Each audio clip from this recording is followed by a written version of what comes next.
Jurassic World Evolution 3 is supposed to have two standout features, and one of the top ideas in the community for what one of them could be is the long-awaited implementation of breeding among the currently 122 plus species that should be present in the next game. In this video, we'll discuss breeding's relevance to the franchise, as well as several components that can be included with its addition to the game, such as courtship, males, eggs and live birth, nesting, parental care, and whether ontogeny is a possible road that breeding could take, or whether it takes an approach similar to Planet Zoo. Baby dinosaurs have existed in the franchise since the beginning, with the Velociraptor hatchling in Jurassic Park to the Nasutoceratops calf in Jurassic World Dominion, which has led to the confusion as to why breeding hasn't made it into the previous two installations of the Jurassic World Evolution series. One of the main reasons is probably the number of species the two games have accumulated over the last 6 years, and making breeding mechanics for what is now 122 species, with a likely 15 or more new species coming with the release of the next game, it would make it quite a hefty mechanic to implement. A possible way to manage this could be only having nesting for on-screen species, flying, marine and Cenozoic species at the start, and then adding breeding to the others through updates. It would, however, be more effective to introduce better updates after release if every species were to get breeding from the get-go. Aside from the number of animals that would be getting breeding, the next most important factor is how these animals would actually grow from infant to adult. The most popular and, in my opinion, best way is through an ontogeny system. For those who are unfamiliar, the way this system works is having a baby that gradually grows and morphs into the adult form.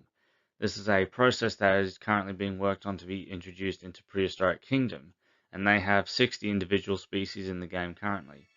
It would give greater depth and realism to Jurassic World Evolution 3, but given that the roster is so expansive, the possibility of ontogeny is unfortunately unlikely. However, the way animals grow in Planet Zoo could certainly work in its place, having the animal simply respawn as an adult from a juvenile stage. Next is really how these animals are born. When it comes to the dinosaurs and pterosaurs, the most obvious method is through egg laying. So the animals would construct a nest, lay the eggs, and the young hatch, then morphing through a set of growth stages until reaching maturity. For other animals, like all our marine species and the possible Cenozoics, they would have given birth to live young, and they could simply materialize next to the mother, like something seen in Planet Zoo. Nesting could work in a variety of ways. For the animals that would have it, those being the dinosaurs, pterosaurs, Permian synapsids, reptiles, and birds.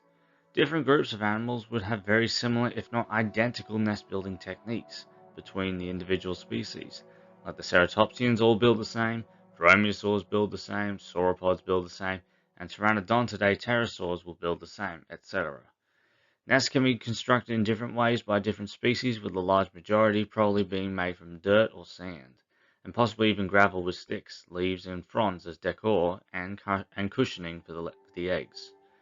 Depending on the species, they would arrange their eggs in unique ways, with species like the dromaeosaurs, oviraptorans, and ornithomimosaurs laying them and positioning them in an orderly arrangement, while animals like the ceratopsians, sauropods, and hadrosaurs would probably just lay their eggs together in the nest.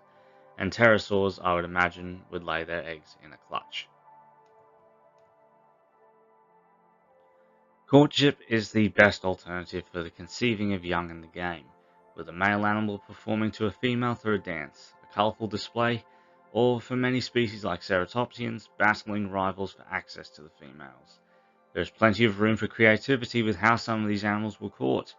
It could be particularly fantastic if an animation inspired by the courtship dance of the Carnotaurus in Prehistoric Planet would be added into the in-game animal.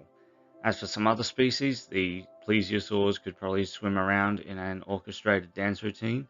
The pterosaurs could behave similar to modern albatross in how they will call and tap beaks. And there are, of course, various other ways to explore courtship in the game, as it is certainly a very interesting idea. And if they wanted to go the route of male Dreadnoughtus sporting the air sacs from Prehistoric Planet, that would be a way for the sauropods to potentially display to one another. And different sauropods could display in different ways. Sexual dimorphism between males and females of a species is commonly seen in nature, and with the possibility of breeding should be implemented. There have been several instances of male dinosaurs in the franchise, with dimorphism between the males and females of species like the velociraptors and Tyrannosaurus, with the male having much more color and specific characteristics like the quills of the JP3 male raptor and the Adam's apple of the buck Tyrannosaurus from the Lost World. Some others, like the Nasutoceratops, present the males of the species with larger horns, a straighter frill, and a more pronounced nasal ridge. For species that have not yet had their dimorphism explored, some creative ideas could be used, like the male Dreadnoughtus having air sacs and a more colourful pattern along its neck, like those seen in prehistoric planets, or the Therizinosaurus having more curved claws and a colourful crest on its head. Then you get the question of some of the dinosaurs that have only had a male individual on screen, like the Giganotosaurus in Jurassic World Dominion. In the film, Zeb was not too colourful, and so the game could almost take the approach of the Eclectus parrot, which is a species from northern Australia and Papua New Guinea and some surrounding islands, where the females are much more colourful, and perhaps the female Giganotosaurus could sport a lighter blue coloration, and some toned down spines, reduced lacrimal crests, and look somewhat similar and more inspired by the Giganotosaurus from Jurassic Park Warpath. For those hardcore fans of the franchise out there, you know what I'm saying. Other dinosaurs like the Spinosaurus could have the female of its species sporting a more M-shaped sail, as has been seen in the most recent reconstructions of the animal, and maybe a thinner snout with bluer coloration than Asset 87 in Jurassic Park 3, which is confirmed to be a male individual. Parental care is then one aspect of the breeding system that I would be curious to see implemented, with either only the mother, father, or even both parents looking after their young. Like when they move, their young are following in tow. They sleep when they sleep, eat and drink when they do. The parents could even bring their young food, particularly the carnivores, leaving their young somewhere safe, especially if done in a proper Site B mode when predators could be watching, and then bring back food from a kill. With mammals, their young would be close all the time. Whether nursing would be introduced, I am not sure on that, as it's not in Planet Zoo, so I don't know why it would be here, but it would be nice for the realism purposes. For some of the pterosaurs, their young would stay in and around the nest and be supported by their parents, while some could fly the coop as soon as they hatch, as has been found in the fossil record. With the marine species like the reptiles, they would give birth to their calf and it stays with the mother, and depending on the social structure, the pod as well. As for the fish like Megalodon and Dunkleosteus, those babies would likely be on their own from day one. With the addition of baby dinosaurs, the idea of a gentle giant's petting zoo being added into Evolution 3 becomes a lot more plausible, and so adding baby dinosaurs can in turn also add a new guest attraction for the players to work with, which is another major thing that players are asking for Evolution 3 to do, more attractions.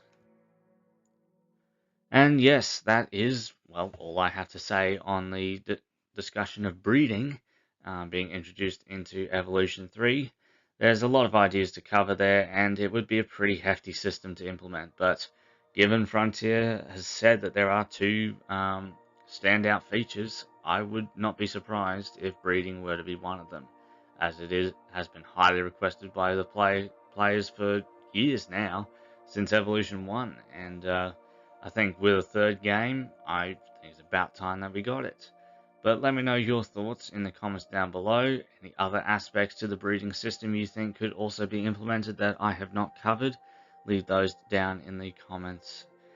And I will see you all in the next one. And we'll continue discussing more Evolution 3 as the inevitable announcement trailer grows ever nearer, and so does Jurassic World Rebirth. I'll see you all in the next one. Bye bye.